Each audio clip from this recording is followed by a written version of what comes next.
Bom, boa tarde a todos. Eu queria cumprimentar a desembargadora Silvana, o meu colega e também o juiz Marcos Fava, a Denise, minha colega de pós-graduação aqui na escola, meu diretor, né, que está aqui nos prestigiando com a presença na primeira fila, o doutor Oscar, e os diretores do GVLO, o Fábio e o Emerson. Eu acho importante a escola criar este encontro. Eu não chamaria de um debate. Nós estamos aqui num ambiente acadêmico, estamos criando um encontro para reflexões sobre uma legislação nova que vem, no sábado, nos abraçar. Nós temos uma legislação que foi discutida no Congresso Nacional, foi aprovada dentro de um procedimento absolutamente democrático, pelo Legislativo, bem ou ruim, é o mecanismo constitucional que nós temos na nossa regra de país republicano e democrático. Essa reforma sempre, no Brasil, historicamente, nos assusta. Eu sou um pouco mais velho do que vocês, eu me lembro quando foi feita a reforma do Fundo de Garantia. Foi um caos, o mundo ia acabar. Em seguida, eu vi, em 88, os sindicalistas defendendo o Fundo de Garantia como garantia constitucional.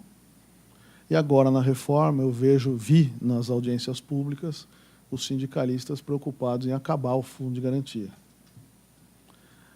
O mesmo aconteceu com a lei de greve. Quando a lei de greve saiu, o mundo ia acabar. Não acabou. O mesmo aconteceu com a lei de férias. O mesmo aconteceu em 74 com a lei do trabalho temporário. Então, por que eu estou trazendo tudo isso? Eu acho que a Justiça do Trabalho deu, e falo com muito orgulho disso a mim, tudo que eu tenho. Eu tive uma carreira de alguns anos na Justiça do Trabalho, são 35 anos na Justiça do Trabalho, e eu percorri aqueles corredores e dei o maior orgulho disso. E eu era do tempo em que fazer direito trabalhista era ruim, era menor. Eu me lembro que na faculdade, quando falei que eu fazia estágio em Direito do Trabalho, as pessoas criticavam, não havia uma especialidade.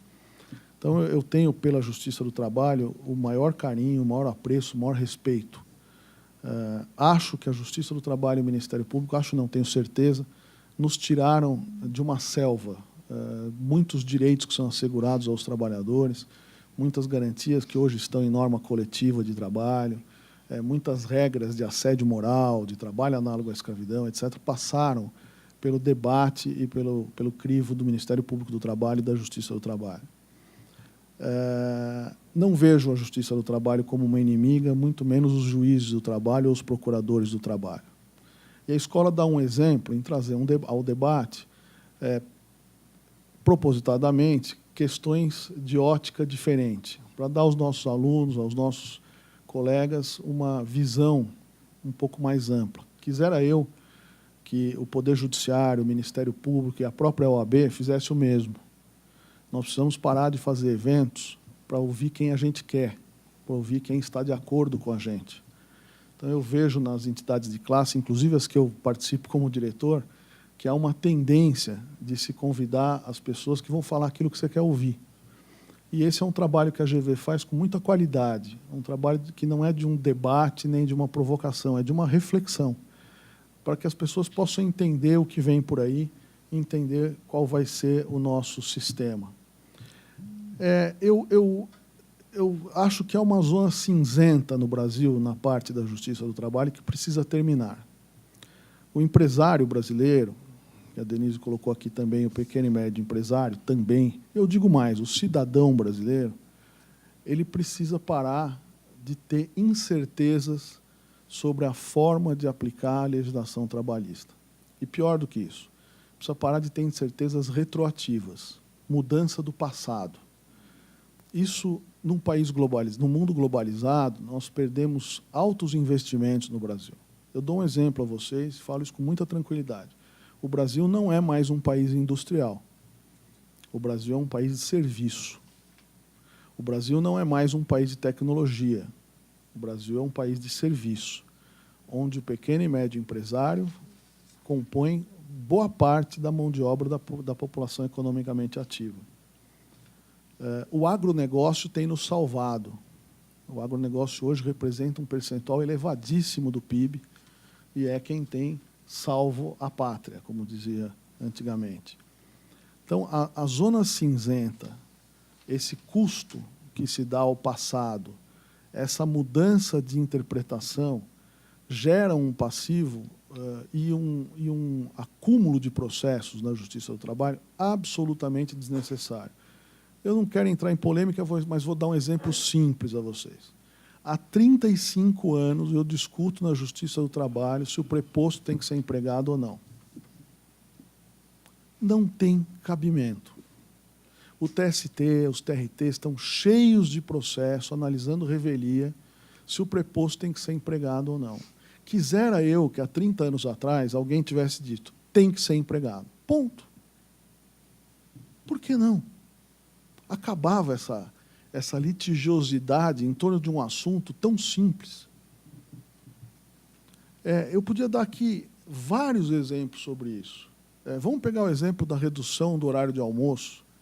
O Ministério do Trabalho dá uma portaria, admite a redução, a Justiça do Trabalho diz que a portaria não vale, aí os sindicatos começam a fazer por acordo coletivo, aí durante um tempo os acordos coletivos valem, depois muda a súmula, o acordo coletivo não vale, e aí o empregador passa a ter um passivo de 1 hora extra por dia nos últimos 5 anos de toda a folha de pagamento. Eu não estou julgando quem está certo ou quem está errado. Eu estou pondo a reflexão que nós precisamos ter um olhar para uma maior segurança jurídica. Então, põe lá, não vai ter a portaria, ou anula a portaria, ou não, o que não pode é essa litigiosidade permanecer. Vou dar outro exemplo, cotas de pessoas com deficiência.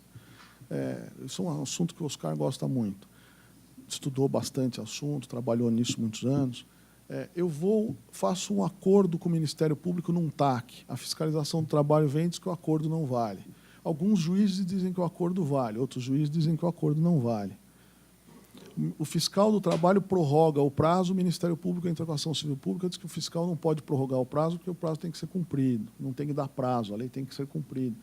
Enfim, isso tudo vai parar na Justiça do Trabalho, que está estressada. Quando a desembargadora Silvana traz a notícia da posição da Ana Matra, da sua preocupação usando as suas palavras, de não ser considerada uma inimiga pública número 1, eu aqui, da minha reflexão, da vivência ali naqueles anos todos, eu vejo isso como um fruto de estresse social. Nós estamos vivendo um estresse social. E esse estresse vai mais longe. Talvez os desembargadores aqui presentes não queiram tocar nesse assunto, porque é uma questão corporativa, mas o número de juízes afastados por doença e por estresse na Justiça do Trabalho é assustador. O número de pessoas que estão afastadas é um negócio importante. As audiências estão sendo marcadas para dezembro do ano que vem já. Eu já recebi uma notificação para 2019. A efetividade das execuções não é uma maravilha. Sei lá, chutando um número de 100 execuções em andamento, a Justiça do Trabalho consegue cumprir efetivamente 5%, 10%. Porque também a duração longa do processo traz dificuldades na execução. A empresa sumiu, a empresa desapareceu. Então, nós temos que olhar essa gestão da reforma trabalhista, essa gestão da justiça de forma muito proporcional, de forma muito isenta. Claro que vai haver uma readequação da norma pela interpretação do magistrado. Sempre foi assim. Eu não vejo qual é o susto. Nós temos áreas no Brasil que têm riscos sistêmicos. Vamos ver a área de saúde. A área de saúde, todos os empregados da área de saúde trabalham em 12/36. Desde que eu nasci. Isso é uma confusão judicial do tamanho do Maracanã. Tem milhares de processos discutindo se a jornada 12/36 é por acordo individual ou coletivo, se ela pode ser uma compensação acima de 10 horas, se ela tem que ou não que considerar os feriados. pegar a entrega do uniforme. Quando eu me formei, entregar o uniforme para o empregado era pegar um recibo do uniforme, ponto. Aí se sofisticou tanto que eu assisti uma audiência pública no TST do plenário discutindo se a enfermeira tinha ou não que lavar o uniforme com o Vênis. E eu pensando em todos os problemas que o TST no plenário tem para resolver, importantíssimos, eu falei, mas espera aí, o que isso aqui veio parar aqui? Como é que nós vamos discutir se a enfermeira tem que usar Vênis para lavar o uniforme ou não? Quer dizer, a gente chega numa sofisticação que passa por um filtro, Oscar, dos mecanismos alternativos de solução de conflito. Quando a gente fala em acesso ao judiciário, que é o nosso tema, eu faço aqui uma divisão entre o ingresso em juízo e o acesso à justiça. São coisas diferentes. O ingresso à justiça está mais do que assegurado. O acesso ao judiciário também, mas o ingresso à justiça tem obstáculos, tem regras. Tem regras que o Dinamarca chama de procedimentais. A Justiça do Trabalho já decidiu, por exemplo, que o depósito recursal é constitucional e não representa um bloqueio de acesso à justiça. O Supremo Tribunal Federal tem vários acordos dizendo que o depósito recursal não é um bloqueio de acesso ao judiciário. Agora, pegando carona no argumento da Denise, pagar um depósito recursal de 8 mil, 10 mil reais para uma microempresa hoje em dia no Brasil é terrível. Muitos e muitos advogados me contam que as empresas de pequeno e médio porte deixam de recorrer porque não têm o dinheiro para pagar o depósito recursal. Aí eu vejo o debate em torno da gratuidade da justiça. Então, eu queria fazer essa divisão. Uma coisa é o ingresso em juízo, o outro é o acesso à justiça e o outro é a gratuidade da justiça. A gratuidade da justiça foi colocada na reforma com 2 parâmetros. Primeiro, há que se ter um equilíbrio e vai haver sucumbência. E quem for sucumbente paga a prova. Isto existe em todos os ramos do direito. Todos. Agora, pelo princípio protetivo, a reforma disse 2 coisas. Se o empregado não tiver como pagar e entrar com a ação com a declaração de pobreza, enfim, assistência judiciária gratuita, ele só pagará se ele tiver crédito na ação capaz de pagar a parte sucumbente. Então, eu não vejo isso como um obstáculo, porque eu tenho várias ações no meu escritório de caras que ganham 1 milhão, 2 milhões de reais de crédito e não querem pagar custas. Eu vejo várias vezes acordos na Justiça do Trabalho que o juiz isenta do pagamento de custas. E aí eu vejo uma justiça que custa 14 bilhões por ano e cujo orçamento, infelizmente, foi reduzido este ano de forma drástica. Eu fiz uma audiência em que o juiz mandou apagar a luz às 18 horas. Nós tivemos um incidente enorme aí com a Associação dos Advogados Trabalhistas noticiando isso. Não dá, o cobertor é curto, a conta não fecha. Nós temos que, de alguma forma, dar efetividade a essa justiça, mas também não acho, e falo isso com todo respeito, e falo isso há anos, não falo isso na reforma, eu questiono um pouco o monopólio da Justiça do Trabalho. Eu acho que a Justiça do Trabalho se agarra muito a esse monopólio, e eu entendo isto. Eu entendo isto pelo seguinte, eu vou dar um exemplo, e vou permitir usar a senhora, doutora Silvana, que eu conheço há muitos anos, sei da seriedade do seu trabalho, e do Fava também. No balcão de vocês só chega coisa ruim. Esta é uma reflexão importante. No balcão do magistrado só chega a barbaridade. Ninguém vai lá para elogiar. Aliás, se for, o Fava não vai ter tempo de atender o cara. Imagina eu chegar lá no gabinete do Fava, que é meu amigo, Fava, trouxe aqui um empresário padrão para te apresentar. Ele vai olhar para mim e falar, de gordo para gordo, o que esse gordo está aqui me fazendo perder esse tempo? Eu não tenho tempo para isso. Se eu chamar a doutora Silvana e falar assim, olha, a Nissan está construindo uma fábrica nova no Rio de Janeiro, uma fábrica padrão, bacana, queria levar a senhora lá para conhecer.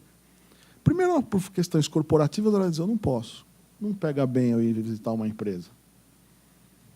Talvez uma instituição de classe, se me convidar, mas não pega bem eu ir lá.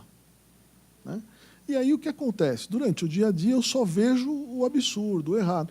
E aí há um risco da magistratura e o Ministério Público do Trabalho entenderem que as empresas são assim, que tudo vai dar errado. Vamos pegar o trabalho intermitente. Eu tenho um cliente que está desenvolvendo um projeto de trabalho intermitente para idosos. O idoso, ele não quer voltar ao trabalho para trabalhar 8 horas por dia, 5, 6 dias por semana. Então, ele está desenvolvendo um trabalho para colocar o idoso, são lojas, são algumas lojas, não é indústria de varejo, é uma indústria ligada à saúde, ele quer colocar nas lojas o idoso, para trabalhar lá alguns dias por semana de forma intermitente. E quando o idoso quiser ficar lá com os netos dele, ele recusa a convocação. Tem os estudantes no trabalho intermitente. Então, eu não vejo a reforma de forma tão, ou melhor dizendo, só pelo lado da fraude, do pessimismo, do empresário que queira arrasar com o quarteirão. No acesso à justiça, eu faço uma reflexão assim, existe uma ação direta de inconstitucionalidade que não discute o acesso, ele discute a gratuidade. Importante que se diga isso. A imprensa noticiou a ação direta de inconstitucionalidade movida pelo Janot, dizendo que atacava todas as regras processuais. Não, a petição dele é muito clara, eu até reli hoje antes de vir para cá. Ele discute a gratuidade para que o empregado tenha acesso ao judiciário com gratuidade. Mas veja, nós já tivemos no jus postulandi da emenda constitucional 45 a discussão se o empregado pode ou não ingressar em juízo sem a companhia do advogado. Nós temos uma súmula do TST que diz, né, doutora Suzana, se eu não me recordo o número, acho que é 450 e pouco, que diz que nos recursos, principalmente o extraordinário, revista, agravo, é necessária a presença de um advogado. Eu vejo algumas entrevistas as pessoas dizendo que os aspectos processuais da reforma só serão aplicados daqui para frente. Mas o mesmo entrevistado diz que o critério de transcendência do recurso de revista é autoaplicável. Ou seja, essa zona cinzenta precisa acabar. Ou tudo é daqui para frente, ou não só o que interessa. Eu vejo a questão da execução de bem de sócio. Eu faço uma brincadeira que talvez o Fava não tenha ouvido ainda aqui com meus alunos, mas eu digo para eles assim, Fava, não compre apartamento de patrão, você vai perder o seu apartamento. Em vez de tirar a certidão, você pede a carteira de trabalho do vendedor. Se ele tiver registro, você compra. Quer dizer, a gente cria um mundo de receber a qualquer preço, né? e uma quebra do direito à ampla defesa, do contraditório integral, uma inversão de valor na execução forçada, que veio uma regulamentação, boa ou ruim, ela veio aqui, vamos discutir essa regulamentação, se ela funciona ou não. Agora, o que não pode acontecer, eu advoguei num caso, por exemplo, que um juiz de Diadema penhorou a conta corrente de um procurador por um crédito do Walmart. Eu fui olhar na ficha de breve relato da junta comercial, esse procurador era procurador da empresa estrangeira do Walmart. Então, eu fiquei pensando naqueles organogramas que a gente faz, né, aqueles infográficos que nós fazemos para dar aula, e eu fiquei pensando, deixa eu ver se eu entendi. O Walmart é insolvente, eu desconsiderei a personalidade jurídica do Walmart, fui ao sócio estrangeiro, desconsiderei a personalidade jurídica do Walmart internacional, porque ele é insolvente também, e penhorei o procurador. O cara tomou 2,5 milhões do procurador, que era um advogado, meu colega que veio me procurar. Faz sentido? Né? Então, a gente precisa também olhar os dois lados do balcão e entender que vai haver um momento de reflexão, vai haver um momento de adequação, vai haver um momento de interpretação, de difusos, pode haver alguma confederação que faça uma ação de constitucionalidade pela reforma toda, e o Supremo diz que tudo vale, aí eu quero ver o que vai acontecer, ou o Supremo pode dizer que nada vale, nós vamos ver o que vai acontecer. Mas o fato é que o capital é covarde. E quem põe combustível no nosso avião é o capital. Quem dá emprego no nosso país é o empreendedor. E aí eu faço uma última reflexão, que é para quem que a reforma vai servir. E eu tenho uma triste notícia para as pessoas que, como eu, têm cabelo branco: essa reforma não é para nós. Essa reforma é para os millennials que estão vindo aí. Eles que daqui a 10 anos vão ter os efeitos dessa reforma. E eu, como dou aula para os millennials, eu pergunto na sala de aula: alguém aqui trabalha? E metade levanta a mão e fala assim: quem é sindicalizado? Ninguém. Quem aqui nessa sala é sindicalizado? Quem é filiado a sindicato aqui nessa sala? Ninguém. Tem uma pessoa. Então, vocês vejam, o que vai ser do sindicato se ele continuar com esse marketing? E ainda com as recentes questões políticas do país, o sindicato também foi misturado, que teve uma questão de oportunidade e agora uma questão de consequência. Foi misturado com essa coisa toda que está aí na imprensa. E aí as pessoas mais jovens não querem saber de sindicato. As pessoas mais jovens não estão preocupadas com o cargo que vai no cartão de visita. Aliás, nem tem mais cartão de visita.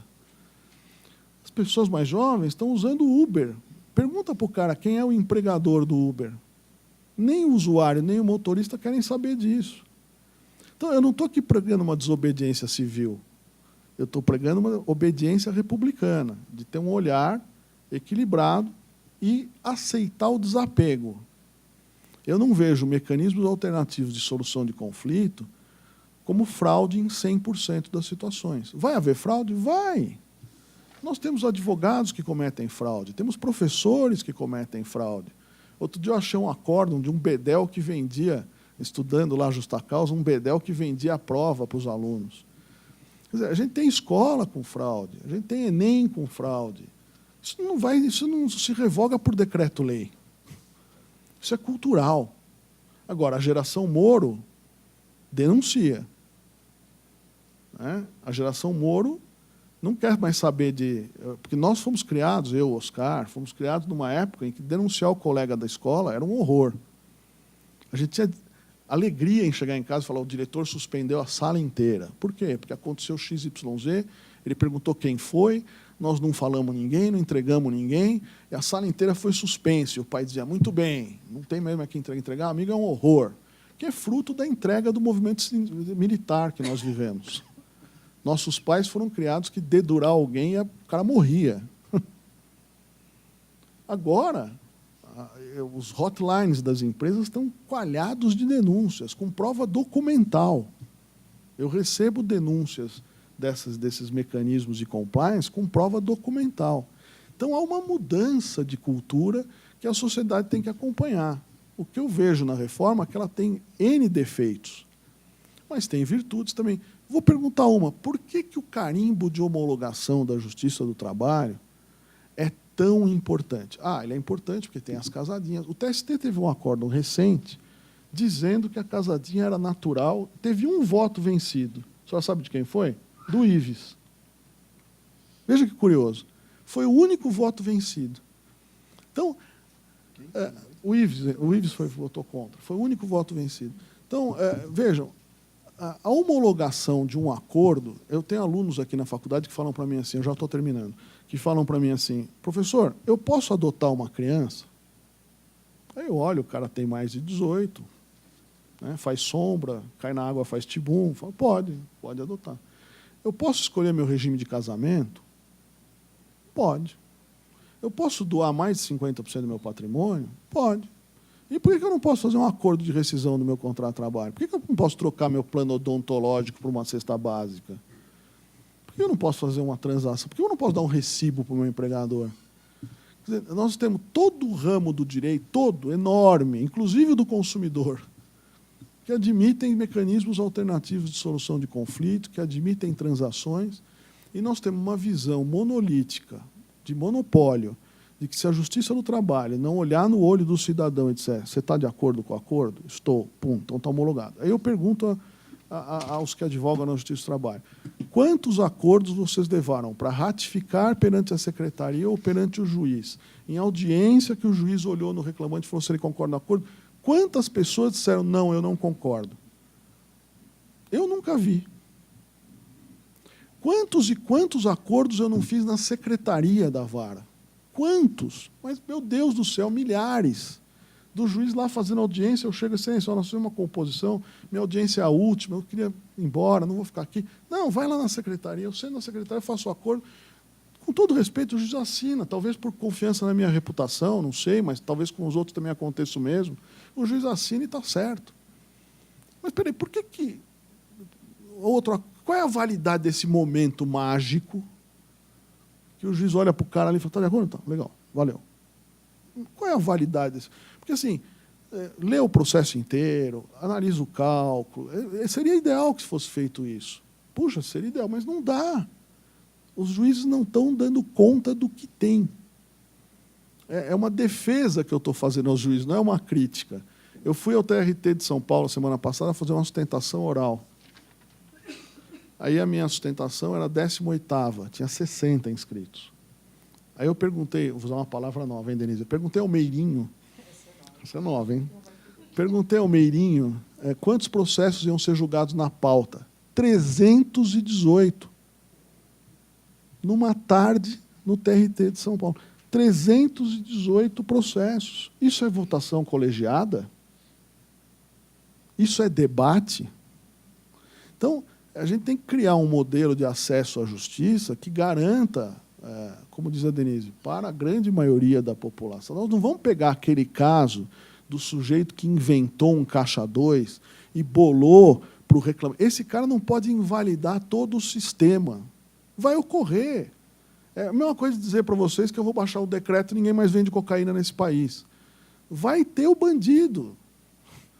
Agora, dizer que o bandido é regra, é essa reflexão que eu queria propor a todos aqui. Quer dizer, a gente tem que ter um acesso à justiça com gratuidade, mas com duração razoável do processo e com a não perpetuidade das causas. Essa que seria a minha posição. Obrigado.